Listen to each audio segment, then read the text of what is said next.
Pour cette année 2021, l'Université ouverte de Versailles vous propose d'explorer une nouvelle fois ses archives sonores en vous faisant découvrir ou redécouvrir la conférence Parallèle des deux villes, Paris et Chicago au XIXe siècle. Cette conférence, axée sur l'architecture, a été donnée par M.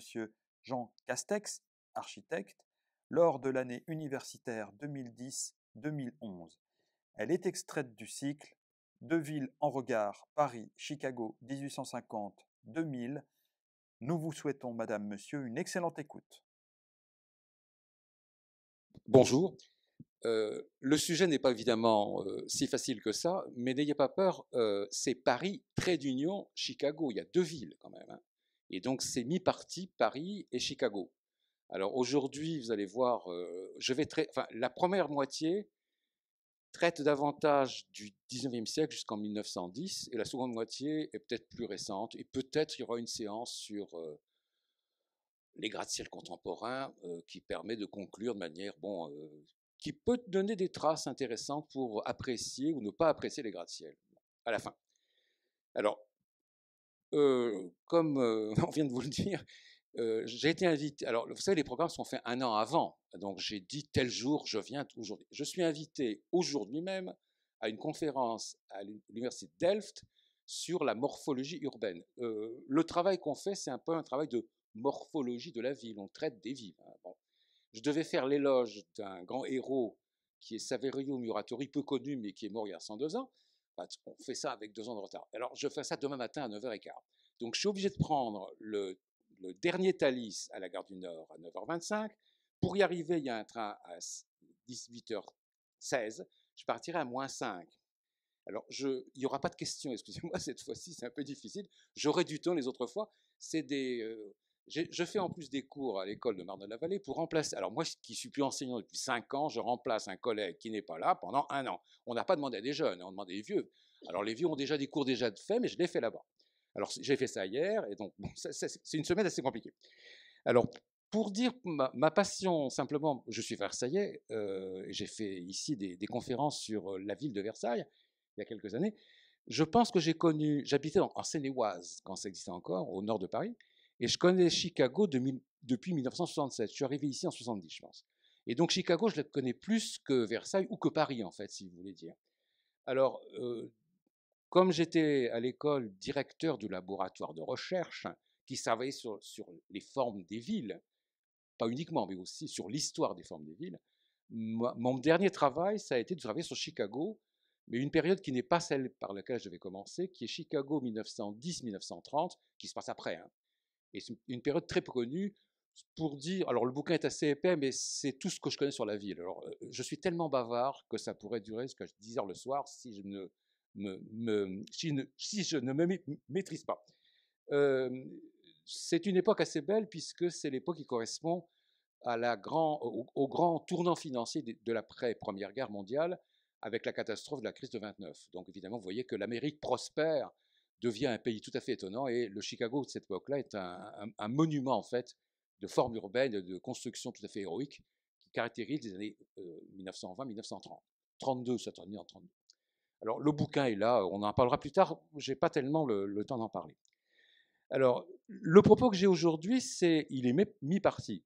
Il est aujourd'hui très simple.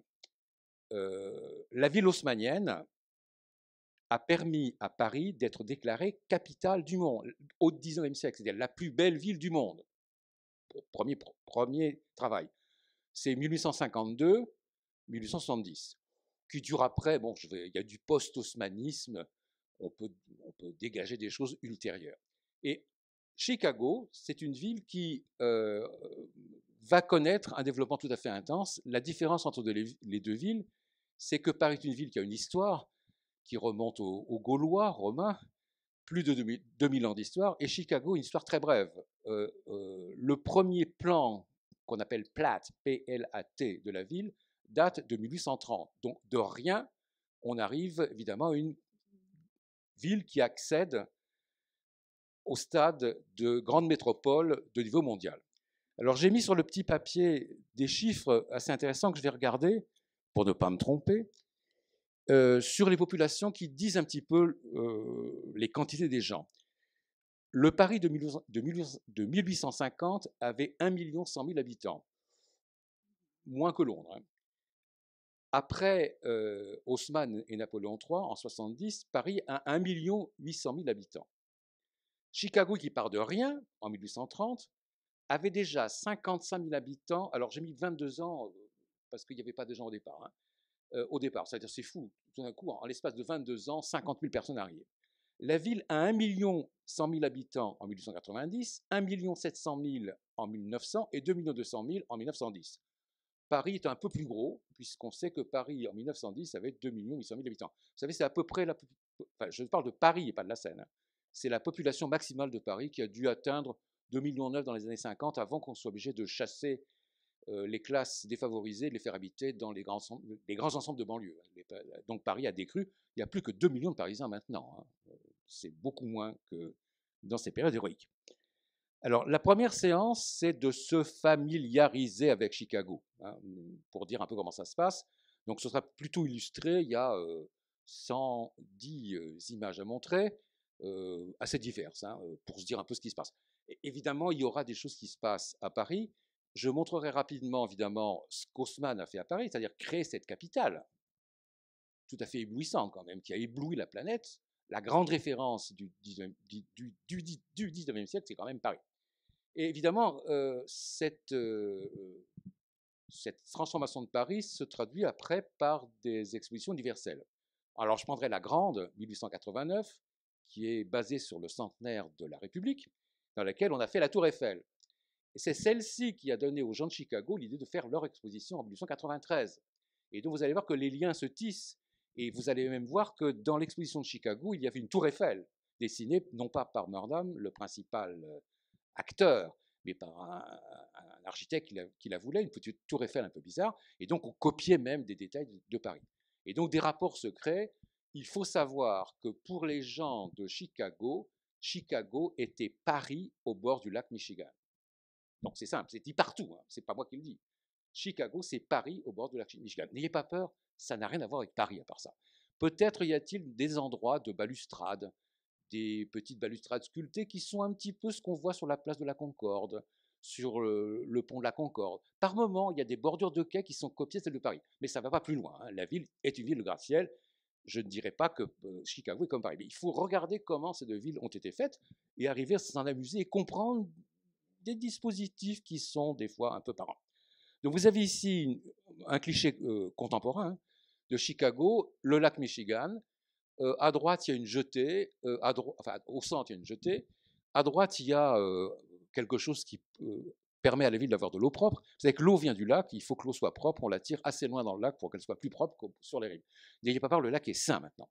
Et on voit le centre de la ville, qui est une ville de gratte-ciel. La partie ancienne, c'est la partie gauche ici, qui s'appelle le Loop, L-O-O-P. Le Loop, c'est la boucle que fait le métro aérien. Loop, c'est la boucle. Et c'est le grand quartier des affaires et des grands commerces de la ville. Et puis, dans les plans de Chicago dont nous aurons à parler, ce quartier s'étend vers le nord, à droite. Donc, il y a d'énormes gratte-ciel qui, à leur époque, battaient le record du monde, hein. Donc, on verra ça plus tard, hein, n'ayez pas peur. Alors, ce que je vais faire, c'est dire que Chicago, contrairement à ce qu'on peut imaginer pour un architecte comme moi, ça peut se dessiner. Donc, je vais simplement dire que j'étais à Chicago, je ne sais pas, 25 ou 30 fois, je ne sais pas combien de fois.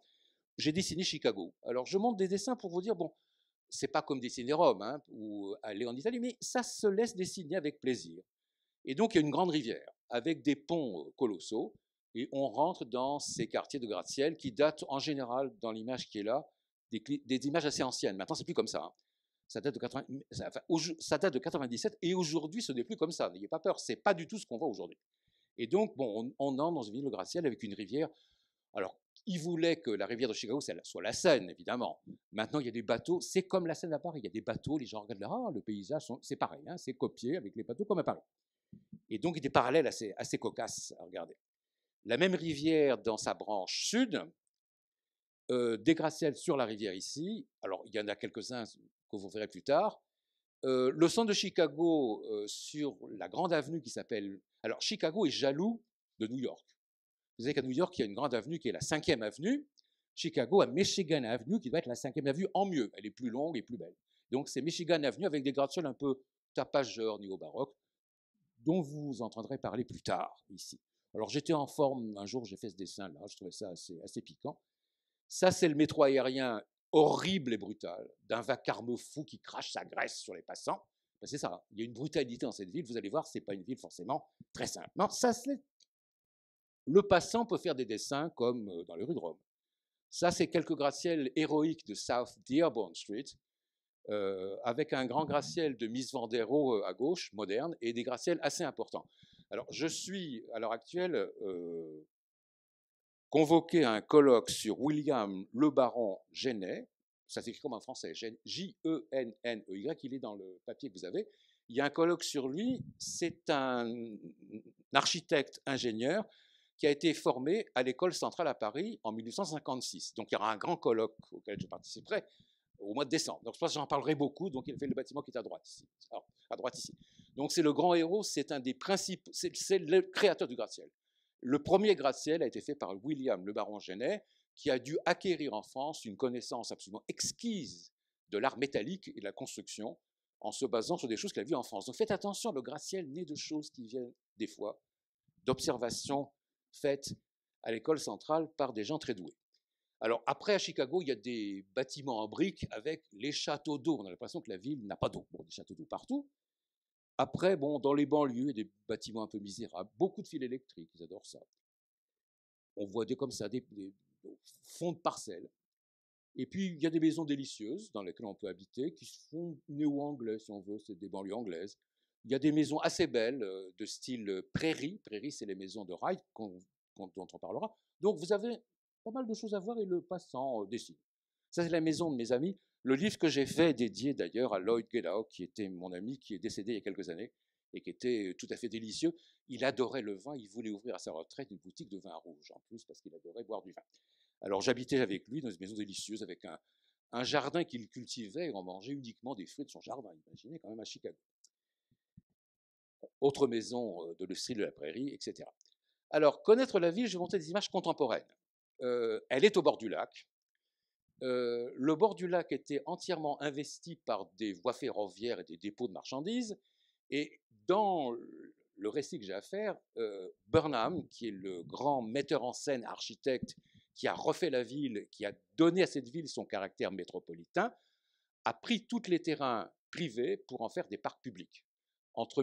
Ces plans datent de 1906-1909. Ça a été fait un peu après lui, parce qu'il a fallu y réaliser. Donc vous avez des parcs publics partout, sans doute bordés de routes.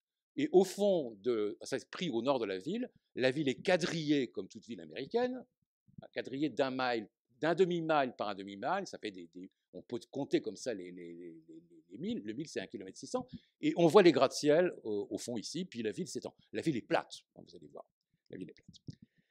Alors, autre cliché ici, dans lequel on voit évidemment ces gares de triage qui n'avaient pas été démantibulées. Alors maintenant, c'est des parcs, partout, il n'y a plus ça. Et les principaux gratte-ciel du Louvre qui sont à gauche. Et puis tous ces quartiers-là, c'est des quartiers qui ont été évidemment entiers. Enfin, on voit que la ville est en train de reconquérir ses rives. Ça se fait de manière partielle. Et il a fallu des années et des années pour arriver à transformer des lieux tout à fait délabrés en lieux de plaisir et de joie urbaine dans lesquels les foules accourent, surtout maintenant. C'est une ville qui était autrefois détestable, qui est devenue beaucoup plus sûre. Alors, vous avez un cliché plus récent ici du sud de la ville. Bon, ça donne un peu le panorama. Il y a après, au sud de la ville, un stade assez monumental, des foires ici. Bon. Et on voit évidemment, c'est les gares de triage qu'on a vu tout à l'heure ici, sont en parc. Hein, c'est un endroit assez intéressant. Donc ça, c'est une idée de Chicago. Ça, c'est le centre-ville. Il se trouve qu'évidemment, il y a un carrefour d'autoroute symboliquement placé là où il devait y avoir le Capitole, qu'on n'a jamais construit. Et vous savez qu'à l'école de Versailles, nous avons des relations avec l'Université d'Illinois, section architecture, et que cette école est là, contre le carrefour. Pas très bien placée, il faut bien dire. Donc c'est grâce à cette école, évidemment, que l'école de Versailles avait développé des liens constants avec Chicago. J'ai enseigné 2 fois à Chicago. Hein. Donc ça, c'est la partie dense de la ville. Il y a un très beau gratte-ciel ici, dont j'aurais parlé. Vous voyez qu'il est fait avec des croix. C'est un bout de Tour Eiffel. Enfin, ça s'inspire de Tour Eiffel. Je dirai pourquoi plus tard. Donc il y a des petites relations qu'il faut savoir regarder pour comprendre. Ça, c'est donc une image des années 30 avec, vous allez voir, il y a une rivière qui joue un très grand rôle. C'est le quartier du Loop qui fait à peu près 1 km par 1 km. Imaginez que le centre de Paris ne fasse qu'1 km par 1 km. À votre avis, ça fait combien le centre de Paris? 25 km². Et donc le grand défaut de Chicago, c'est que le centre est trop petit pour être le centre d'une ville mondiale. Et donc tout le travail que je vais développer, c'est comment faire de ce centre-là le centre à l'échelle d'une capitale mondiale. Tout le travail résolu par Burnham. Alors la rivière est là, vous allez voir qu'elle joue un grand rôle, mais faisons ça avec prudence. Bon, la voilà à l'heure actuelle. Elle débouche sur le lac qui est au bout. Non, c'est à l'intérieur, pardon. Je regarde dans l'image. Le lac étant derrière, elle débouche après sur des zones industrielles qui sont assez instables et pas forcément traitées avec le plus grand bonheur. Mais vous allez voir, ça joue un très grand rôle dans la ville. Voici quelques clichés récents. Donc, j'y suis allé pour la fois il y a 5 ans, ou 6 ans. Regardez simplement une petite chose. Il y a des gratte-ciels anciens qui datent des années 1926, celui-là par exemple, et après tout est neuf, sauf celui-là qui est vieux. Et regardez simplement quelque chose d'assez curieux, les chaussées sont à double niveau. Il y a une autoroute au centre-ville. Il y a un niveau haut de promenade élégante, charmante, avec des balustrades type place de la Concorde, hein, et puis en dessous, il y a un niveau dans lequel les marchandises passent. Donc c'est l'idée d'une ville moderne, 1926 est déjà là. 26 déjà là. Et donc, c'est des choses qu'il faut arriver à considérer. Mais n'ayez pas peur, ça viendra en temps utile. Alors, quand on quitte la ville par le train, il y a des trains de banlieue. Hein, on voit évidemment, quand on arrive en vue plutôt, on voit se dresser les gratte-ciels en fond de tableau, avec les signaux verticaux. Et moi, j'habitais dans ces zones-là, donc je connais assez bien cette voie ferrée. Alors, évidemment, la banlieue est plate. On a l'impression qu'elle est plate et qu'elle s'étend à l'infini. Il n'y aurait pas les Rocheuses jusqu'à l'océan Pacifique. Hein. Il y a un centre très dense et vertical, et après des banlieues infiniment longues, très monotones, hein, coupées après de gares de triage, de zones industrielles, d'aéroports, d'autoroutes, etc. Un vrai labyrinthe pour un Français. Alors, je montre simplement des plans sans les discuter. C'est un infini quadrillage. Et on peut deviner que Chicago est peut-être à la convergence de vieilles pistes indiennes et que c'est là que les choses se passent. Il y a 100 km sur ce plan-là, 100 km entre la base et le sommet du plan. Je ne dis pas ce qui se passe. C'est infiniment monotone, c'est pas comme chez nous, c'est pas la région parisienne, c'est infiniment monotone. Évidemment, dans le centre après, ici vous avez le centre-ville, et donc ça fait 1 km par 1 km. Donc là, vous êtes à une échelle déjà plus confortable. On voit apparaître sur le plan le lac à droite. Bon, il y a des parcs un peu partout, sauf dans les zones évidemment où c'était déjà un peu trop habité. Et on voit apparaître la rivière. La rivière, elle est comme ça, elle descend ici et elle va vers le nord ici. Donc ça, vous allez la voir parce qu'il faut savoir pourquoi elle est Chicago. Mais les choses viendront en temps utile. Alors, pour regarder comment Chicago marche, il faut regarder les publicités de la RATP, donc de LEL, c'est Elevated Railroad. C'est le chemin de fer aérien. Hein. Alors, L, ça veut dire le métro. Hein. C'est pas le métro, il est en l'air, L. Et donc, il y a des publicités assez belles qui vous disent comment la ville est faite. Elles datent toutes des années 20. Et regardez un peu sur ce boulevard, il s'appelle Boul'Mich'. C'est Michigan Avenue. Donc, pour eux, c'est le boulevard Saint-Michel. Non, mais c'est là qu'on voit que c'est pas tout à fait innocent, ces rapports. Alors, c'est un boulevard magnifique. Les gratte-ciels qui sont là sont assez importants. Le pont a été créé en 1918 et les gratte-ciels qui sont là en 1920. Hein. Donc, c'est une publicité. Prenez l'aile et allez voir comment la ville est faite. Mais c'est amusant, Boul'Mich'. On vous montre après des choses que j'ai montrées en image tout à l'heure avec Les 2 étages de trafic, hein, ici le bas un peu lourd et puis le haut plus agréable, et les gratte-ciels qui existaient, ils sont évidemment envahis par des choses nouvelles, un peu difficiles à faire. Alors vous avez des gratte-ciels un peu pointus, c'est le temple maçonnique, qui est une partie du gratte-ciel. Vous avez après des universités assez belles, donc ça c'est la grande université de Northwestern, qui est au nord de Chicago et qui est assez connue. Donc le livre est dédicacé par... Je connais pas mal de professeurs à Northwestern, il y en a quelques-uns qui sont à Paris à l'heure actuelle, et donc évidemment on a des liens assez forts avec ces gens sortis de Harvard, si intelligents qu'ils ne supportent pas de parler français parce qu'ils n'arrivent pas à mettre les subtilités infinies de la langue anglaise. La langue anglaise est bien plus subtile que la langue française. Et alors, ils sont assez difficiles à comprendre en général. Moi, c'est déjà très bien. Après, c'est une ville industrielle. Parce qu'évidemment, il faut bien comprendre que ce n'est pas une ville aussi pacifique qu'on peut l'imaginer. C'est un lieu dans l'Illinois plein de charbon, et dans le Michigan, au nord, près du lac Erie, il y a du fer. Avec le charbon et le fer, vous faites de l'industrie. Cette ville produit tout ce qu'on veut. Et donc, à côté de Chicago, il y a Gary, G-A-R-Y, donc c'est l'image qu'on a à gauche, qui sont ici. Et en même temps, vous allez comprendre que Chicago est un lieu paradisiaque. Il y a des forêts et du bois, donc il faut découper le bois en planches et faire des maisons en planches, puis faire des planches, faire des planches, faire des planches, stocker le bois.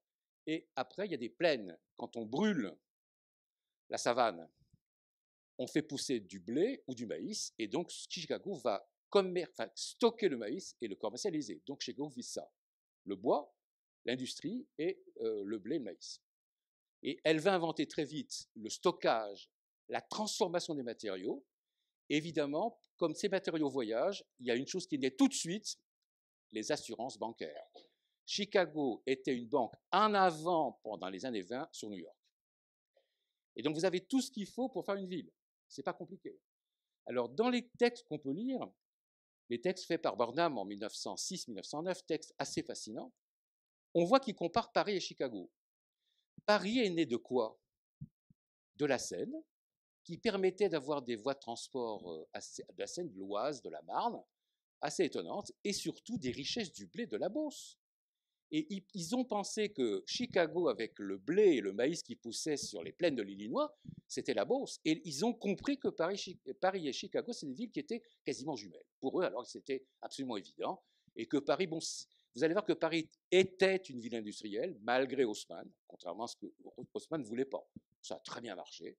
Et donc, il y a des choses qui sont assez comparables. Paris est né des richesses de la Beauce, comme Chicago est né du bois et des richesses des plaines de l'Illinois. Donc, ils pensaient ça de manière assez radicale.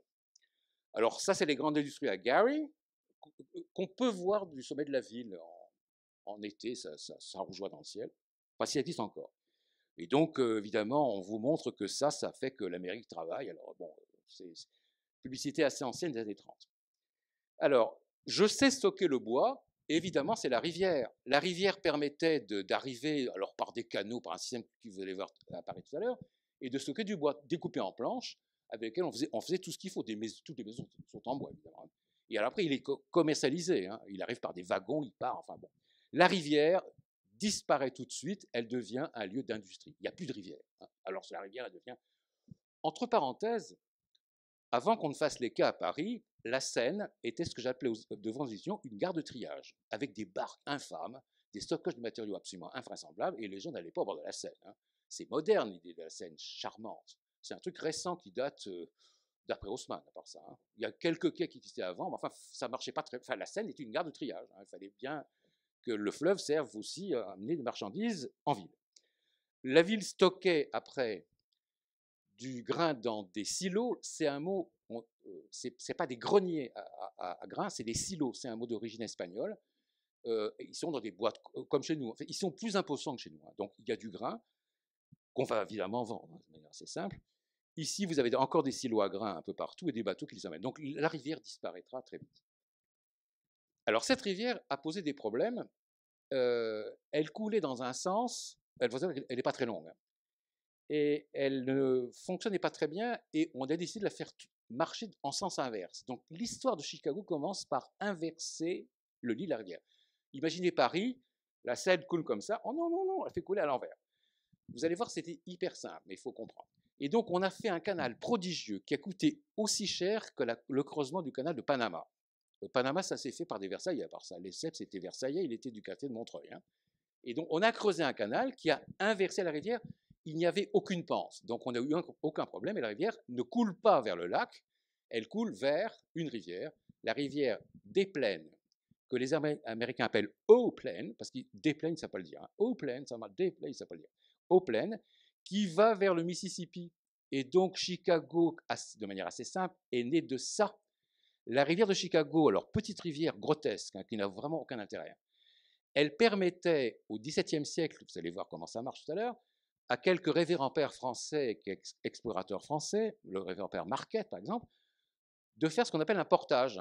Ils avaient une barque, il y avait à marcher quelques pas pour trouver la rivière et d'aller de l'autre côté. Donc on a tout de suite eu l'idée que Chicago elle était placée là, parce que d'un côté elle regarde le lac Michigan, par lequel il y a les grands lacs entre les États-Unis et le Canada, qui se déverse après au Saint-Laurent et l'Atlantique. Et comme il y a uniquement un portage à faire, alors on creuse un canal, on accède au Mississippi de l'autre côté. Donc la ville a trouvé évidemment sa position, c'était là où il fallait être. En plus, le centre des États-Unis, donc vous voyez, cette ville, qui naît de rien en 1830, aura toute facilité de se développer très vite. Alors, si vous voulez regarder comment ça marche, c'est les chemins de fer en 1800 je dis pas de bêtises. Je travaille un peu trop vite, là, je pense. Donc, Chicago est là, c'est simple. Hein. Donc, Chicago centralise les voies ferrées aux États-Unis. C'est New York étant ici, tout évidemment va vers Chicago. Vous avez même le plan, assez confus de voies ferrées très nombreuses dans toutes les plaines de l'Illinois, les montagnes rocheuses, et il y a toutes les lignes ferroviaires qui traversent pour aller accéder au port de l'Atlantique. Ça, c'est Los Angeles, ça, c'est San Francisco, et il y a Portland et Seattle, donc la ville a conçu ses moyens. Donc, c'est un plan de 1870 qui a été fait dans un livre assez intéressant sur les États-Unis. Donc, c'est là qu'on voit que Chicago est placé. On le trouve tout de suite, elle est là. Tout de suite, hein, vous allez voir, c'est tout à fait intéressant à comprendre. Alors, il y a ce qu'on appelle un modèle de commerce, trade model, le modèle commercial de Chicago. C'est un ouvrage fait par un géographe récent qui approuve complètement, enfin il est de Chicago, l'ouvrage est tout à fait excellent, et on vous montre que le Chicago, par ses voies ferrées et autoroutes, accède à tous les ports environnants des États-Unis. Donc il accède à Los Angeles et Long Beach, à Oakland qui est San Francisco, Seattle et Tacoma ici, et de l'autre côté, Calgary évidemment de l'autre côté, il accède de l'autre côté au port de l'Atlantique, à New York, à Norfolk, ici. Donc Chicago est au centre et est capable de commercer avec la planète entière, puisque chaque porte vous mène sur l'Atlantique Sud, l'Atlantique européen, sur l'Asie. Donc la ville est infiniment bien placée du point de vue de la mondialisation. C'est ça le problème aujourd'hui. C'est ça le problème. C'est une ville hyper bien placée. Elle aurait dû devenir la capitale des États-Unis à part ça. Le président actuel vient de là. C'est tout ce qu'il en reste. Alors évidemment, la ville n'est pas comme ça. Il y a des parcs. Alors on vous invite à aller dans les parcs. Et il y a des parcs somptueux.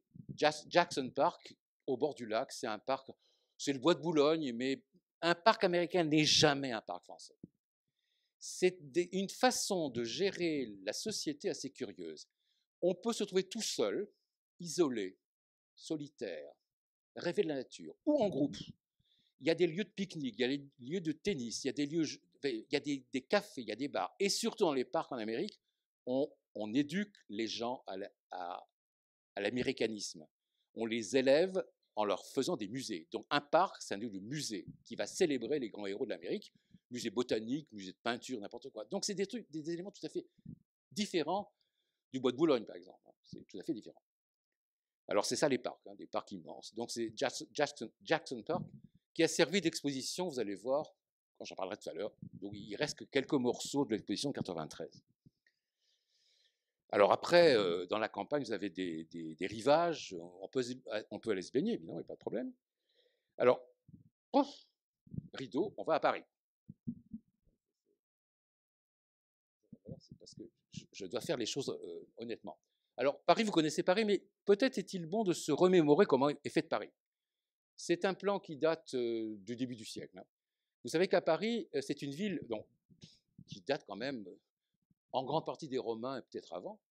Il y a 3 ceintures de boulevards. Il y a une partie centrale avec les grands boulevards créés par Louis XIV, et puis après la partie Bastille, Concorde, et la partie basse a été créée par Haussmann, par Napoléon III, qui est le boulevard Saint-Germain, qui va de la Concorde à la Bastille par le bas et le boulevard Henri IV.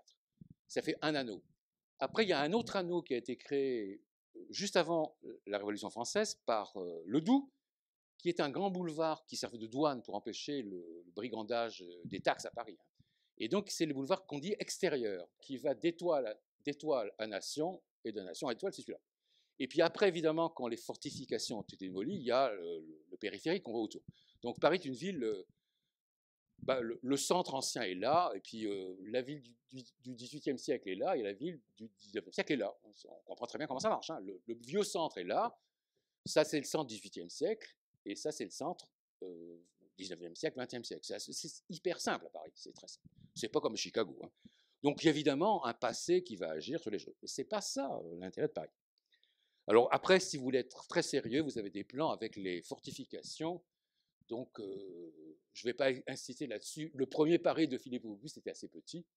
Et puis, la ville s'est agrandie. Mais enfin, ce n'est pas le problème essentiel. Mais on pourrait s'amuser à étudier ça avec un certain plaisir. Et donc, l'enceinte de Thiers, 1843-1846, qui a été remplacée par le périphérique et surtout après ce qu'on a rajouté autour, hein, toutes ces zones d'habitat rouge et puis de parcs, et puis la zone non habitée qui était la zone des marginaux en fait de Paris. Donc c'est ça qui existe autour de Paris, qui définit, la ville de Paris est très bien définie à part ça, pas Chicago. Alors je montre des plans assez anciens du Chicago de Paris au début du XIXe siècle avec Versailles qui apparaît ici.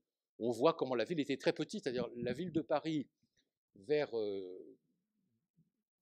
1700 était assez petite et elle n'arrivait même pas au bois de Boulogne, elle était très loin de bois de Vincennes, il y avait quelques villages autour, et donc il y avait une campagne absolument merveilleuse de la ville était très petite. Bon, Paris est une ville qui a une histoire assez longue, fallait le répéter. Donc ici vous avez des plans de Paris plus précis, c'est un plan de 1812, dans lequel on voit évidemment le Paris dense du centre, avec le boulevard, les grands boulevards, et puis des boulevards qui sont ici, mais la coupure après du boulevard Saint-Germain passera ici, hein. Et puis il y a le Paris périphérique bâti au XVIIIe siècle, plus lâche et plus beau. Donc c'est les beaux quartiers de Paris, évidemment, en partie, en partie. Bon, je pense un peu là-dessus, c'est pas la peine, je pense un peu là-dessus. Alors, le problème du Paris qui m'intéresse, c'est Haussmann. Alors, je ne parle pas d'Haussmann, il y aura une grande séance sur qui a été Haussmann. Je pense que Haussmann, vous le connaissez, j'en dirai des choses, je vais passer sur ça parce que c'est pas lui qui m'intéresse, c'est Burnham, après l'américain, et je préfère le présenter d'abord avant de parler d'Haussmann. Pour moi,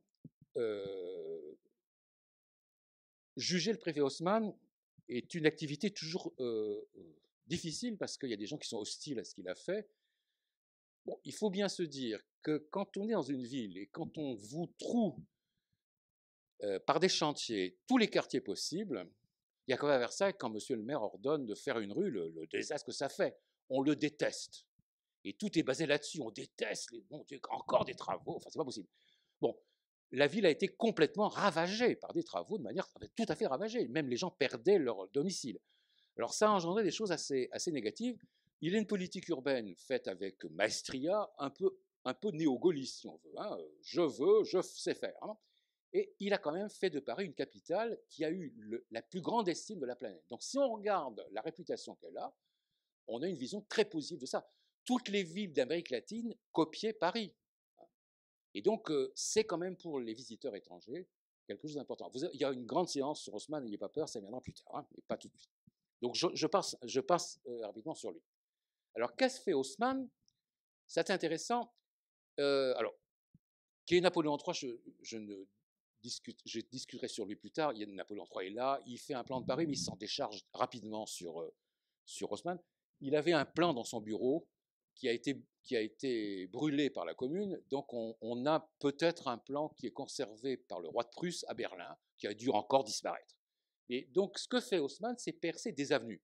Il va créer à Paris un paysage de boulevard pour permettre à Paris d'être non pas une série de petits villages qui s'ignoraient les uns les autres, mais une capitale où tout le monde peut aller partout. Et donc quand on voit le plan de Paris, un peu moins dans le 15e, hein, un peu moins dans certaines zones, il traite toute la ville de manière assez globale, on ira partout. Pas de gare à gare, hein. On ira de gare à gare, on ira partout. Alors, il crée après des carrefours en étoiles, hein, la place du Trône. L'étoile avait 4 voies à l'origine, hein. Il y en a 12. Il crée, hein. Il y avait 4 voies à l'origine, il crée 12. Pareil ici, la place de la République, etc. Donc c'est quelqu'un qui fait de la ville une capitale homogène pour la bourgeoisie. Mais ce n'est pas vrai du tout, vous allez voir, c'est bien plus compliqué que ça. Vous aurez même une leçon sur l'habitat populaire. Alors, c'est ça Paris. C'est la vue de Paris récente, hein. Donc vous avez évidemment le Luxembourg qui suit à peu près la méridienne. La méridienne de Paris passait là, hein, avec l'observateur au pied. Hein. Évidemment, ce que fait Haussmann, dans cette ville, il perce. Saint-Michel. Alors Saint-Michel, évidemment, coupe l'île de la Cité et arrive de l'autre côté, c'est Sébastopol et jusqu'à la gare de l'Est. Donc Paris fait comme ça. Et donc il va perforer la ville, rebâtir les immeubles et faire de cette ville, donner à cette ville le statut de capitale. Alors il fait des avenues bien connues, avenue de l'Opéra. C'est un cliché, bon, qu'il n'y a pas d'arbres. Elle avait des arbres à l'origine. Hein. Donc c'est l'avenue de l'Opéra telle qu'elle était à l'origine, prise depuis la place de la Comédie Française, hein, ici. Donc il crée ça. Évidemment, le Paris des boulevards va jouer un rôle tout à fait éloquent de réputation. Alors vous allez voir que Chicago va faire la même chose, hein, de manière certaine. Alors vous avez des peintures de Caillebotte, qui est un peintre, il y a eu une exposition sur lui l'année dernière, qui habitait boulevard Haussmann, donc c'est sympathique parce qu'il payait de sa fenêtre. Alors on voit, c'est le boulevard Haussmann, la partie qui existait devant ses fenêtres. Donc devant chez lui, c'est simple, Caillebotte. Il y a encore du... Alors ici, c'est un joli dessin du boulevard Sébastopol, qui est une peinture de l'époque d'Haussmann, dans lequel on voit le... Alors, on ne se fait pas écraser par les voitures, quand même, hein, c'est pas violent comme aujourd'hui, mais on voit le charme de la vie urbaine. Enfin, ce que les Parisiens ont découvert, que la ville était sûre, sans danger. Il y avait la police partout, il faut dire. Mais surtout, ces quartiers se prêtaient à une sociabilité urbaine éblouissante. La ville est ville de commerce. Paris est couvert de commerce au rez-de-chaussée partout. Et vous voyez que les foules se répartissent de manière très heureuse. Donc ça devrait, une fois les travaux finis, les choses marchaient plutôt bien. Alors c'est encore du Caillebotte. Caillebotte a peint un quartier qui est au-delà de la gare du Nord, la rue de Moscou. C'est au-delà du pont de l'Europe, la rue de Moscou qui est là. Et j'avais une étudiante qui habitait là, elle m'a dit, Monsieur Castex, j'habite rue de Moscou. Bon, c'était ravi de voir ça. Et donc c'est une peinture qui est à Chicago Musée. Vous avez ça quand vous entrez au musée de Chicago. Devant la porte, paf. À Chicago, musée de la ville, l'Art Institute, il y avait ça en entrée, quand vous arrivez au musée quand même. Et donc c'est Paris. Hein. Paris, un jour de pluie. Mais ça, c'est du Caillebotte, c'est un jour ordinaire, un jour banal, avec le pavé luisant. Alors, ça, c'est le frère de Caillebotte. Caillebotte avait un frère qui était photographe, qui regarde à nouveau le boulevard. Donc il peignait. Il habitait donc près de l'Opéra. Alors après, évidemment, Paris va faire bouleverser la ville. Le pire quartier de Paris, c'était la Cité. Le pire quartier de Paris, c'est la Cité, et il arrive ici, entre la Samaritaine, qui a disparu, qui est ici, et l'Hôtel de Ville, c'est des quartiers pourris. Le quartier le plus désastreux de Paris, c'était tout ça, et puis après, l'envers de la montagne Sainte-Geneviève. Et donc, il fallait tout liquider. C'est un problème d'habitude tout à fait insalubre. Alors, d'où des travaux. Alors, on a perdu l'île et la Cité. Mais ça, la Révolution avait déjà tout cassé, je pense. Bon. Donc, ça, c'est l'Hôtel de Ville. Et l'intérêt de Paris, parce que Paris est une ville qui va servir à quoi? Économiquement, la fortune des Parisiens était due à l'afflux de banques d'origine européenne sans doute. Alors, Europe, ça veut dire qu'il y a d'un côté les Allemands, les Belges et les Hollandais qui arrivent gare de l'Est. il y a encore quelques Belges et surtout des Anglais qui arrivent gare du Nord. Alors, on va les attirer au centre de Paris, de manière simple. Qu'est-ce qu'on fait pour les attirer? On va faire la rue Lafayette, qui permettait à ces gens-là d'arriver directement au quartier principal des banques et des affaires et du grand commerce, qui était le quartier de l'Opéra. Vous avez une vue du quartier de l'Opéra, donc ils arrivent par le rue Lafayette qu'ici. Alors, de l'autre côté, l'argent venait, surtout les finances venaient des Brésiliens et des Américains. L'Amérique avait quand même bien moins d'habitants que la France, le Brésil aussi d'ailleurs. Alors, les gens arrivaient pour dépenser des sommes d'argent fabuleuses par la gare Saint-Lazare. Si vous allez à la gare Saint-Lazare, on a rénové les peintures. Il y a deux très belles des vitraux dans le grand hall, qui n'est pas le hall d'arrivée, le hall après, qui a été percé pour descendre. Vous avez deux très belles peintures de New York et de Londres. Très belles peintures, enfin, des vitraux très beaux à voir, qui ont été rénovés, mais étonnant. On arrivait là, on arrivait donc par où? Par la rue Aubert, qui était là. La rue, enfin, la rue. Et à partir de là, on a fait tout un travail de complet démantèlement d'un quartier pour faire le quartier des affaires. C'est ce que j'appelle le loop à Chicago. Alors, c'est plutôt mieux fait qu'évidemment le loop de Chicago. Regardez un peu ces quartiers étonnants. Partout, il y a des petites rues étroites et tout d'un coup, vous avez des rues de 20 mètres, de 30 mètres. C'est le seul quartier de Paris aéré dans lequel, enfin, je ne dis pas qu'on y circule très bien, hein, mais il était autrefois aéré, facile à circuler. Il y a plein de rues de très larges. Étonnant, étonnant. Et surtout, il y a des bâtiments tout à fait étonnants. Il y aura un cours sur ce quartier-là, sur le Grand Hôtel, sur des banques qui sont là. Il y a le Crédit Lyonnais qui était là, qui a été cassé par l'incendie. Il y a la Société Générale qui est là. C'est le quartier des grands bâtiments bancaires et des grands magasins. Les grands magasins sont devant. Hein. Alors, on ne le voit pas. S'il y a les galeries qui sont là, je montrerai le printemps après. Donc c'est ça. Ça, c'est la force de Paris. Mais ces finances sont déjà extérieures à la France. C'est-à-dire c'est un produit déjà mondialisé, ça, dans le langage qu'on peut employer aujourd'hui. Alors, il y a l'opéra, bon, créé un peu après. Hein. Ça, c'est le grand hôtel. Ça, c'est la salle à manger du grand hôtel à l'époque d'Haussmann. Hein. Alors, il y a une salle à manger super qu'on peut voir facilement. Alors, dîner très mondain, regardez le service surabondant. En fait, on a l'impression qu'on reçoit la reine d'Angleterre. Les banques, ça c'est le Crédit Lyonnais, qui a subi un incendie qui a été mal restauré à mon sens. Alors, les bâtiments ont été refaits après. Hein. Le printemps tel qu'il était à l'origine. Et la gare Saint-Lazare, peinture de Monet que tout le monde peut apprécier. J'étais avec une amie de Toulouse avant-hier. Elle m'a dit c'est plus du tout du Monet. Enfin, bon, il n'y a plus de train à vapeur. Enfin bon, c'est la peinture de Monet qui arrivait à enjoliver cette gare. Alors, le plus beau bâtiment ferroviaire de Paris, c'est la gare du Nord, qui a été fait par Hittorf, 2T-O-R, 2F, avec un H devant, Hittorf, qui était un architecte d'origine allemande, de Cologne, francisé, et il a fait une gare absolument superbe. Alors, le cliché est faux parce que les immeubles sont face à la gare, elle a oublié, il n'y a pas de place face à la gare du Nord, alors ça marche assez mal à l'heure actuelle.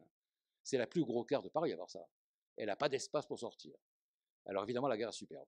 Alors j'y vais tout à l'heure prendre le train. Là. Bon, elle est restée d'une beauté incroyable. Il y aura un cours là-dessus, n'ayez pas peur. Hein. Alors évidemment, dans ce Paris, ville capitale, on va faire des grandes bibliothèques.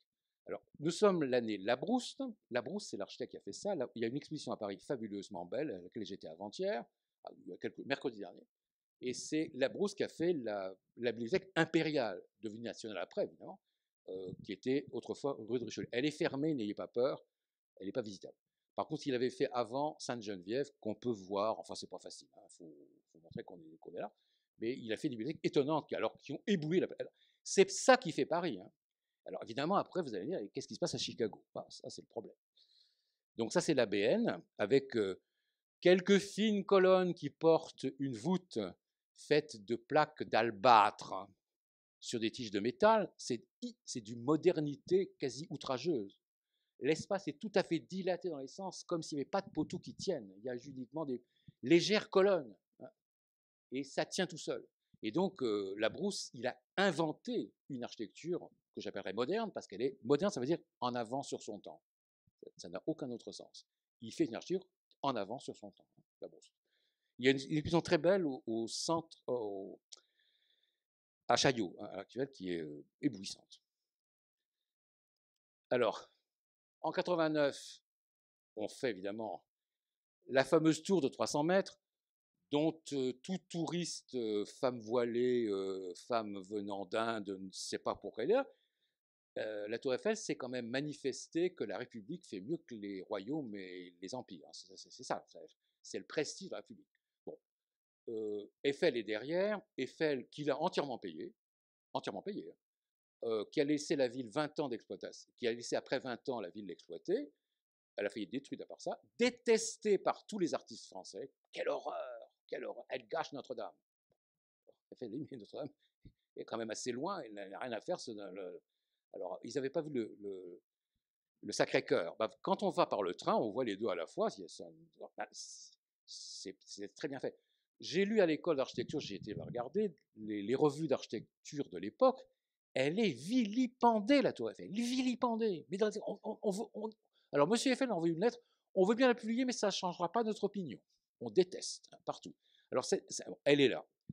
Et elle est, elle aussi, en avance sur son temps. C'est ça le problème. Mais ça, l'académie était un peu hostile. Bon, c'est l'objet d'un débat, on s'amusera avec ça. Alors, sélection de 89, je monte la Tour Eiffel.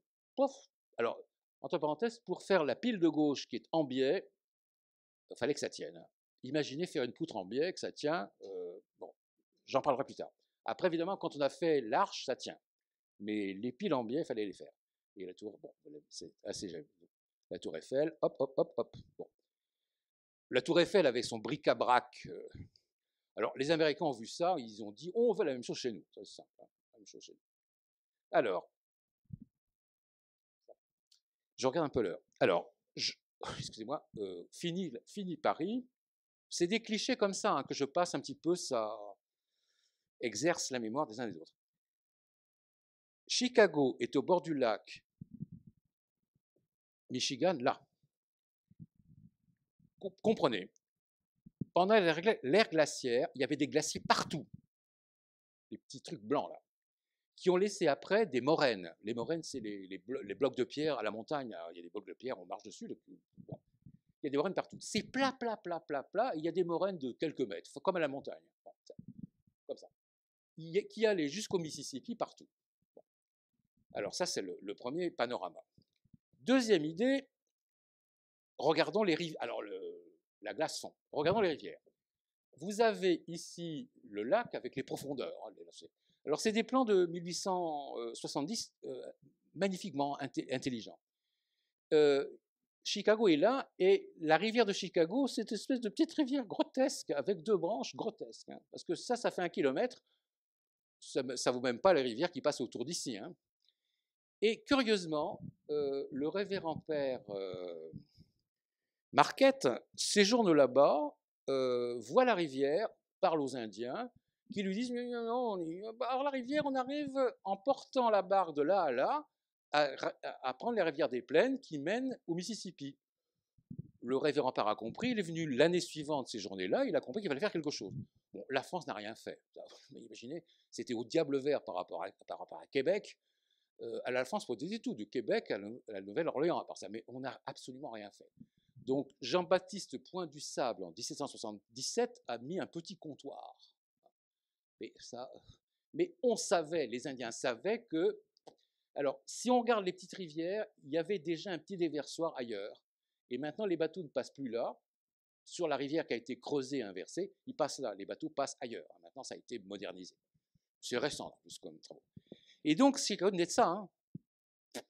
Alors, c'est en 1848 qu'on décide de creuser un canal et de fonder quelques villes au bord du canal. Donc, alors, le plan de Chicago existait depuis 1830, 1833. On décide de faire un canal, et évidemment, le canal étant là, a attiré les immigrants qui affluent, qui commencent à spéculer tout de suite. En Amérique, on spécule déjà avant qu'on habite. On spécule tout de suite. Hein. Et après, ça attire les gens. Donc la ville se développe à une rapidité folle. 55 000 habitants en 25 ans, tout de suite. Hein. Bon. Donc c'est comme ça que Chicago naît. En 1830. Hein, c'est assez curieux. Alors, si on regarde après la topographie, c'est assez simple à comprendre. Les zones les plus basses, c'est les zones comme ça. Et ici, c'est plat. Ici, c'est plat. Et donc, vous allez en bateau maintenant, des cargos du lac Michigan à la rivière des Plaines, ou ici maintenant en passant par un autre canal ici. C'est une situation prodigieuse, ça, prodigieuse, par rapport à Paris évidemment, surtout pour les Versaillais, on est quand même 110 mètres plus haut que la Seine à Paris. Nous, on est mal placés. Alors ça, c'est la rivière désastreuse d'après les petits dessins que les gens ont fait en 1850, ils ont fait des dessins, une petite rivière crasseuse avec quelques Indiens au bord, et puis il y a le petit pavillon, le comptoir du Jean-Baptiste Point du Sable. Le Point du Sable était québécois par son père et noir par sa mère. Hein. C'est un métis. Et alors, bon, c'est une rivière. La rivière a deux branches, tout. Enfin, ça n'a aucun intérêt à part ça. Alors, cette rivière, après, est habitée. Donc, c'est Jean-Baptiste Point du Sable à droite. C'est des dessins qui sont faux. Hein. Mais Chicago adore, comme chez nous, on a inventé Vercingétorix, on invente des héros qu'on ne connaît pas du tout. Alors, en 1830, cette ville reçoit ce qu'on appelle... Alors, une ville américaine, elle n'est pas fondée par un monarque. Il n'y a pas Romulus et Rémus qui fondent Rome, enfin, qui mythifient la fondation de Rome. Il y a un plan de géomètre qui découpe le carré pour qu'on spécule tout de suite. Donc, ils prennent la rivière, le carrefour de la rivière, et ils divisent la ville en carrés comme ça, identiques, des carrés de 100 par 100. Et les carrés sont divisés en 8 parcelles, et on achète, on revend, et ça marche tout de suite. Et on revend avec toujours bénéfice, avec des crises financières, ça monte, ça descend. Ça, c'est les mecs toujours comme ça. Alors, c'est pas très joli. Non, il est pas joli celui-là. Alors, un peu plus tard, dans cette ville un peu civilisée, donc c'est un plan qui date de 1915, on a franchi pas mal de temps, c'est le quartier central de la ville. Donc, c'est les mêmes carrés que tout à l'heure. Mais évidemment, ce qui s'est passé entre les deux, c'est que les voies ferrées l'ont investi. Donc, elles se sont mises. Alors, comme la ville était très petite, elles se sont mises contre le centre. Ça fait 1 kilomètre de là à là, 1 kilomètre de là à là. C'était ridicule pour une ville qui prétendrait avoir un statut mondial. Donc, un des problèmes, ça va être comment on va traiter ce problème-là. Ça va agiter les architectes pendant pas mal de temps. Cependant, la ville est pleine de sympathie. Il y a 3 rues qui mènent au sud, après des voies ferrées, des kilomètres de voies ferrées ici. Hein. Imaginez, c'est comme si on mettait Saint-Lazare, Montparnasse, tous les gares de Paris l'une à côté de l'autre. Hein. Alors, c'est un truc épouvantable. Bon. De même ici partout. C'est traité de manière avec une médiocrité. Enfin, ça, un Français peut le dire. Autant à Paris, c'est bien traité, autant là, alors, c'est traité de manière assez médiocre. Donc ça, c'est des propriétés ferroviaires. Les trains possèdent tout. Alors, les vastes compagnies ferroviaires possèdent tout ce qui est noir et tireté. Alors ça, c'est peut-être, bon, la population, vous l'avez vu tout à l'heure, je passe. Alors, quelques photographies historiques qui sont des fois fausses. Toutes les photos de Chicago sont tout à fait erronées parce qu'elles sont entièrement mensongères. Alors c'est dur de trouver des photographies, à mon avis, pas trop déshonnêtes. La rivière est là. On voit évidemment des bateaux à voile hein, partout. Il y a des vapeurs. Les carrefours des rivières est là. La rivière se tourne à gauche et la partie centrale de la ville est là. Ils ont oublié de mettre les gares. Les gares qui sont là, alors on voit un peu de train ici, mais ils ont oublié les gares. Alors c'est des dessins qui sont toujours faux parce qu'on ne voit pas la panique. Les gens avaient l'impression que le centre de ville était entouré de ce qu'ils appellent la muraille de Chine. Pour eux, ils avaient horreur de la Chine, à mon avis, et une muraille impénétrable dans laquelle la ville étouffait et n'avait aucun avenir. Ça, c'est le problème de Chicago, hein, vous allez voir. D'où évidemment l'inspiration qu'ils prennent à Paris, ça c'est simple. Donc, petit cliché aussi mauvais, mais enfin dans lequel on voit la rivière, en oubliant que les voies ferrées. Hein. On voit les bateaux, une affluence incroyable, on imagine. Alors, histoire de Chicago, donc j'ai mis après, mon petit travail, des brèves histoires de Chicago, comme si j'allais raconter 180 ans en 5 temps ou 5 périodes. La première partie, j'en ai déjà parlé, c'est la découverte du portage. Alors, ça s'appelait, d'après les textes que j'ai pu lire, Chicago, pas Chicago. Hein. Et la création de la ville, donc on vient de voir cette ville-là, on vient de voir le révérend père Marquette, Il y a Louis Joliet aussi qui joue un rôle. Maintenant, cette ville, qui a à peu près 300 000 habitants, va brûler. Quelle ville de l'histoire brûle? C'est Rome, bah, évidemment. Alors dis donc, qu'est-ce que c'est bien d'avoir brûlé? Ils ont dit, oh, nous sommes comme Rome, nous allons renaître comme Rome, qui était quand même la capitale du monde latin. Et donc, évidemment, les gens de Chicago ne pensaient qu'à ça. On est comme Rome. Alors, l'incendie a été provoqué par une vache qui a dû pousser une chandelle dans du foin. Un jour de... Non, mais c'est comme ça, une grande sécheresse, dans une maison dans laquelle il y avait une femme. Donc, il y a des textes hideux là-dessus. C'est une femme qui a brûlé la ville. Et en plus, elle était catholique et elle était irlandaise. Vous imaginez le panorama. Bon. Donc, il y a des textes épouvantables. Alors, il y a des journaux sont quand même assez bizarres à Chicago à l'époque. Bon. 5 km de la ville brûle. Tout va brûler. Donc, elle est partie du quartier presque des gares ici. Tout a brûlé, le centre-ville brûle, et toute la partie nord, habitée par, encore pire, des Allemands qui veulent de la bière. Un Américain est WASP, il est blanc, protestant, hein, et pas les Allemands, ils veulent de la bière, ils sont des fois un peu protestants. Alors c'est terrible. Alors la ville brûle, tout brûle, non, sauf les industries qui sont intactes. Les 3/4 les banques brûlent, c'est pas grave, il y avait des coffres, hein. Et tout le reste de la ville à côté ne brûle pas, donc ouf, la ville, ça a un peu brûlé, mais pas tout. Là, il fallait tout reconstruire. Donc toute l'histoire de Chicago, c'est imaginez quand même, l'incendie dure quelques jours, c'est pas très long, hein. Le vent a dû tomber, il dure du 8 au 10 octobre 71. Alors, si vous lisez les textes, on vous dit qui a fait la faute. C'est les communards français qui ont allumé l'incendie de Chicago. Ça, tu peux y aller, ça. Alors, c'est là qu'on voit un peu qu'il y a une publicité entre les... Vous savez, je vais dire des choses qui peut-être choqueront certains, mais c'est une approche historique.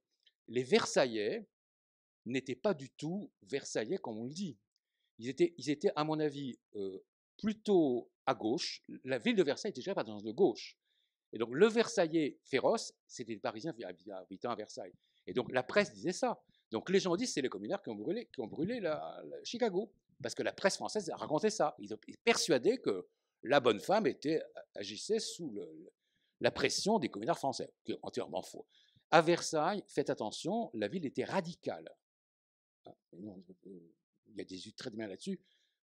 Monseigneur l'évêque se plaignait que les femmes naissent sans mari et que les gosses naissent sans parents. N'ayez pas peur, ça ne marchait pas très bien. C'est pas la ville actuelle, hein, c'est pas la ville actuelle. Alors, en bas, vous avez l'incendie et ça donne ça. La ville devait être assez belle à part ça, hein. Elle avait même quand elle était dans 1830, c'est 40 ans après, imaginez un peu, c'est fou. Bon. Quelques églises, enfin, il restait des morceaux de métal. Et la catastrophe, alors ça vous donne l'idée, quand je rebâtis, je ne vais pas faire n'importe quoi. Et donc la naissance de l'école de Chicago, c'est le mouvement qui va faire les gratte-ciel. Ben, c'est la réaction à l'incendie. L'incendie va provoquer les gens à faire des choses très audacieuses. Et c'est pour ça que Chicago veut dire tout à fait une ville très dense qui va inventer le gratte-ciel avec l'école de Chicago, évidemment, qui est le grand nom qui couvre pas mal de gens intéressants sur lequel n'ayez pas peur, on viendra plus tard. Alors, cette école de Chicago, elle commence, pas tout de suite, il a fallu rebâtir les bâtiments ordinaires, en 1879. Le premier gratte-ciel est fait en 1979 par William le baron Genet. Il y aura un colloque sur lui, je vous l'ai dit tout à l'heure. Et alors, petit gratte-ciel de 5 étages, c'est un modèle. Après, on les fait plus grands. Et dans les images que vous avez ici, qui doivent dater, alors, comme je pense que j'ai oublié la date, c'est 1894. Vous allez voir que c'est une date importante, c'est l'exposition. 89, c'est l'exposition des Français, 93, c'est l'exposition de Chicago. Les Français vont là-bas et demandent des images. Donc, il y a des images. Alors, elles sont en anglais, évidemment, c'est à peu près, on les publie. Et tout d'un coup, on va apparaître dans cette ville qui a été entièrement rebâtie. Les premiers. Alors, le mot, c'est pas facile à dire ce que c'est, parce que ça n'existe pas. Alors, il y avait le mot gratte-nuage. On a préféré gratte-ciel, et les Français n'ont jamais dit ça. Ils disent grande maison. Les Français, c'est des grandes maisons. Un Français parlera de grandes maisons. Alors, le français, c'est des grandes maisons. Le mot maison, c'était le mot dans lequel À Paris, c'est des maisons haussmanniennes, c'est des maisons, c'est bizarre, hein. Donc c'est des grandes maisons. Alors évidemment, c'est décrit de manière assez belle. Il y a tout d'un coup, évidemment, on dépasse la hauteur des immeubles avec des immeubles qui font en général 12 ou 14 étages, plus certains encore plus hauts. Donc il y a la course à la vitesse, hein. Ce qui pose des problèmes de construction, d'habileté constructive, de richesse financière. Enfin, mais la ville a une activité tellement éblouissante qu'il n'y a aucun problème qui va se poser à qui que ce soit. Alors ça, c'est William le baron Genet, qui est le élève de l'école centrale à Paris quand même. Donc il y a un grand colloque sur lui, je vous dis, en décembre, qui est le personnage d'une culture éblouissante, qui parlait, à mon avis, français de manière un peu pâteuse, d'après ce que certains racontent, et qui avait dû comprendre énormément de choses dans le Paris. Et 1856, c'était quand même le début de la ville haussmanisée. 56, c'est le début, hein. 52, 56. Il a dû voir des choses de manière tellement éblouissante qu'il a compris pas mal de phénomènes dont il a fait profit pour inventer le gratte-ciel. Donc, il était professeur en plus dans pas mal d'universités. Il s'intéressait beaucoup à l'archéologie. C'est un personnage tout à fait brillant. Donc, c'est un grand moteur. C'est un personnage imaginatif, très peu connu des Français en plus, y compris des architectes, qui a dû avoir une influence décisive sur l'histoire de l'architecture.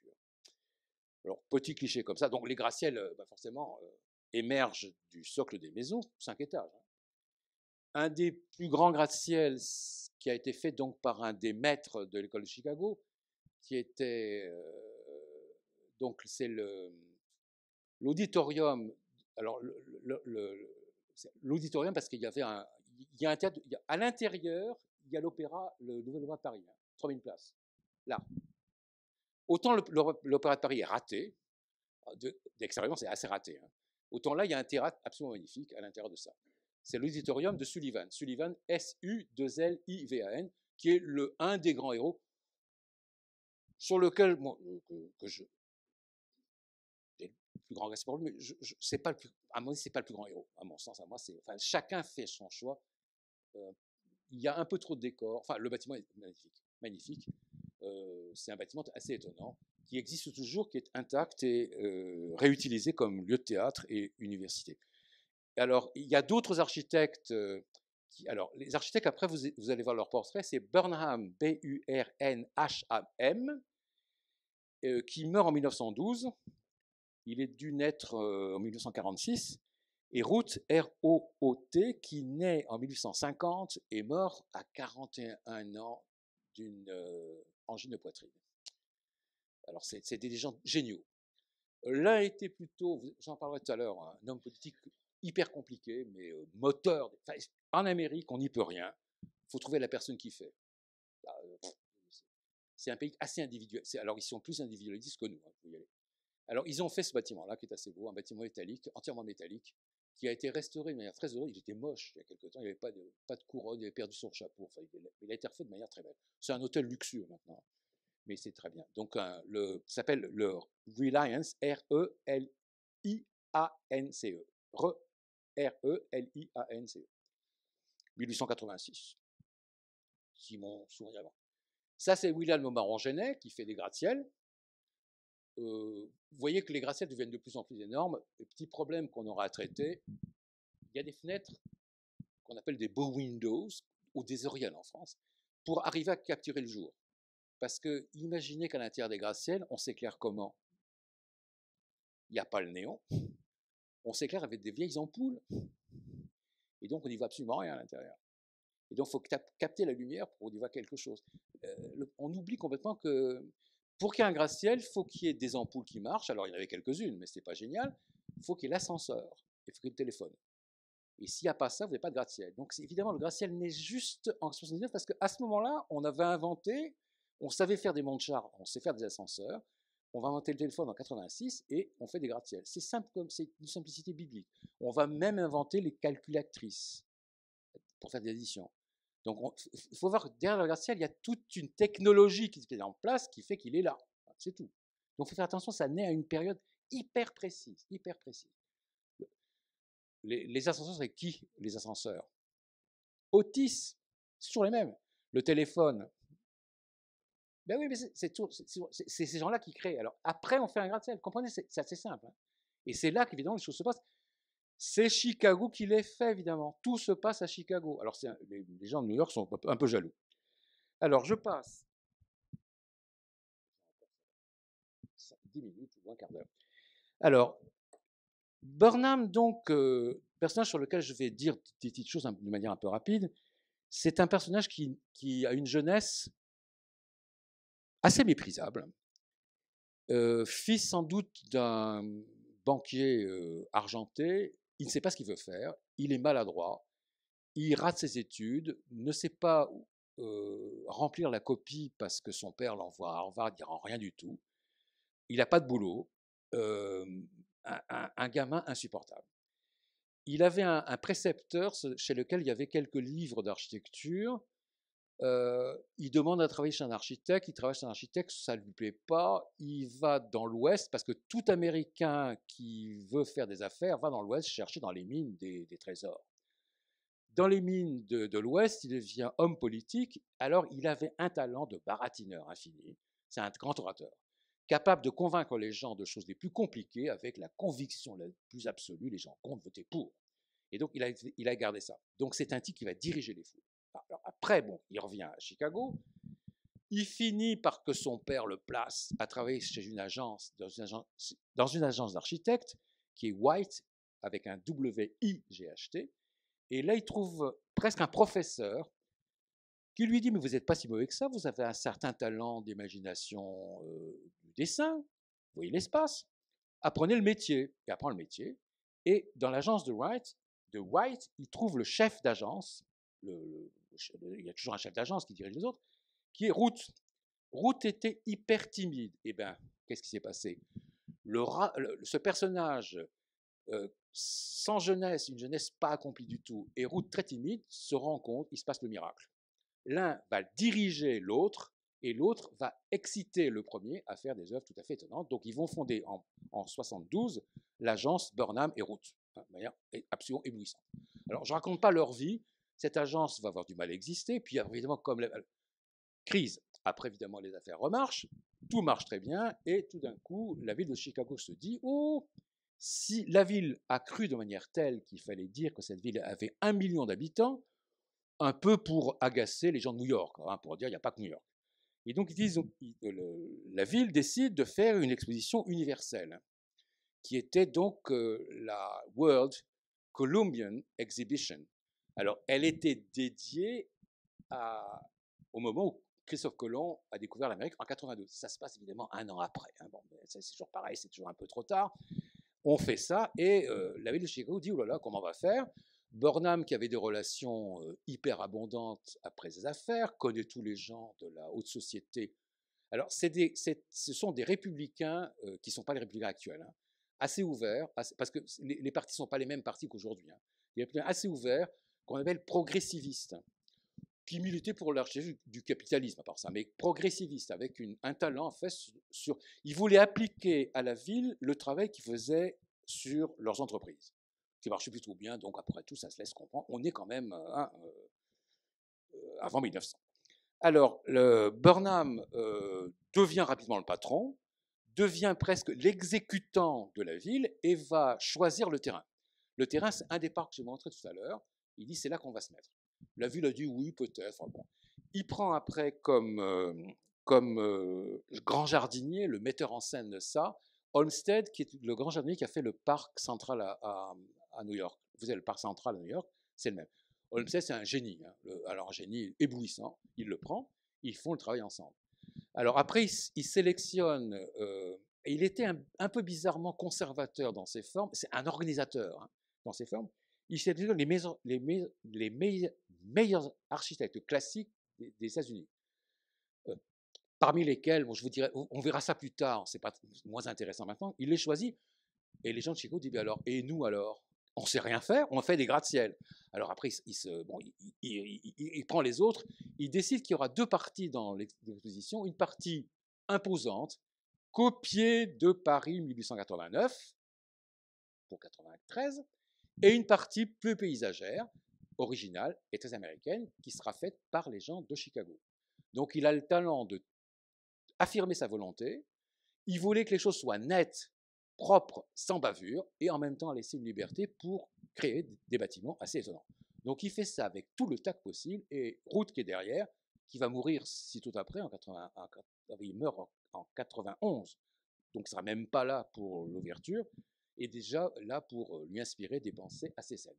Alors il se trouve qu'il y a un petit dessin, mais alors je n'ai pas trouvé le nom, je ne sais pas que je l'ai inscrit sur le papier, j'ai pas mal de documents, non, c'est en 90, David Proctor fait un dessin pour l'exposition, il met une tour Eiffel, mais elle est pas comme la tour Eiffel, elle a plus de pieds, elle est octogonale. Bon, c'est une tour, il fait la tour Eiffel. L'Amérique voulait faire une tour Eiffel parce que les Français, c'est 1000 pieds, hein, 300 mètres c'est 1000 pieds, alors les Américains, on peut faire, elle n'aura jamais eu lieu. Donc il y a une partie assez formelle, donc une partie avec un grand canal, exactement ce qu'il y avait sur le Champ de Mars à Paris, et une partie après plus paysagère avec des lacs. Il y avait un très joli lac au centre duquel Olmsted désirait qu'on garde la nature naturelle pour garder l'esprit de la nature américaine, dans lequel il n'y avait aucun bâtiment. Les gens allaient se promener, se réjouir, peut-être boire ou manger des friandises, hein, mais il n'y avait pas l'Amérique voulait manifester la beauté du paysage américain, et Olmsted, qui était un type absolument génial, avait préservé une nature centrale. Donc c'était un peu le plan de l'expédition en question. Alors, ça c'est Burnham. Ah c'est bien. Il est mort en 1912 de quoi? De diabète. Il est mort à Heidelberg. De diabète, comme ça. Et ça, c'est Root qui est mort, je vous dis, de maladie du poumon. Hein. Donc, en 80. Un homme, lui, timide. Timide, mais très bon architecte. Un architecte, absolument. Ça, je pense, c'est un architecte de premier plan. Assez bien célébré, mais moi, je pense que c'est un des principaux sur lequel on peut s'étendre. Alors, l'exposition a lieu là, sur le parc. Ça fait quand même quelques kilomètres. Elle faisait l'exposition. Alors, j'avais tous les détails. J'ai tous les papiers possibles.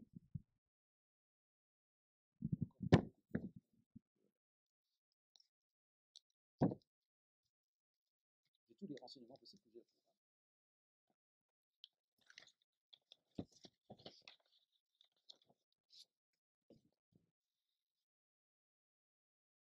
L'exposition de 93, elle fait. Il faut l'écrire en rouge sur son papier. C'est pas écrit. Elle est ouverte le 1er mai 93. Elle reçoit, je vous dirai plus tard parce que j'aurai les nombres de visiteurs. Elle reçoit 21 500 000 entrées. Une période de dépression, entre parenthèses, comme si des prix ça coûte moins cher. Elle fait 4. Le site fait 4 km². C'est assez vaste. 4 km², c'est quand même assez vaste. 4 km². Et donc, vous avez le dessin de ça. Un lac assez beau. La partie.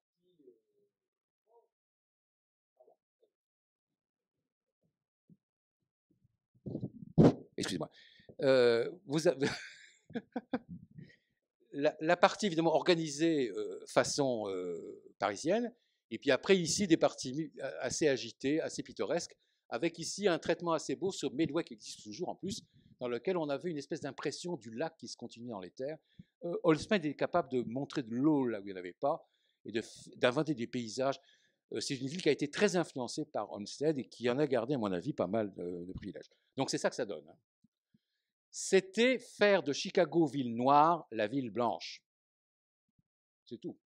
Et tout est basé là-dessus. Chicago, c'est une ville noire. Chicago, c'est une ville d'anthracite, d'après certains auteurs. Anthracite, noir, elle pour des hommes noirs. Et tout d'un coup, il crée la ville blanche. Et la ville blanche, ça va être le moteur de la transformation de la ville qui va accéder au stade de capitale. C'est tout. C'est basé là-dessus. Donc, c'est le panorama blanc avec les meilleurs architectes des États-Unis. Alors ici, vous avez un cliché assez différent dans lequel cette partie solennelle, c'est exactement ce qu'il y avait sur à Paris, au pied de la Tour Eiffel, de part et d'autre, hein, sur le Champ de Mars, hein, pareil. Avec la Tour Eiffel évidemment placée là où il y a la gare étant au bout.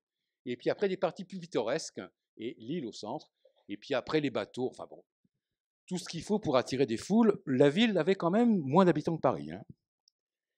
Donc ça donne ces images-là, de manière assez belle. Et ça, c'est le Chicago noir.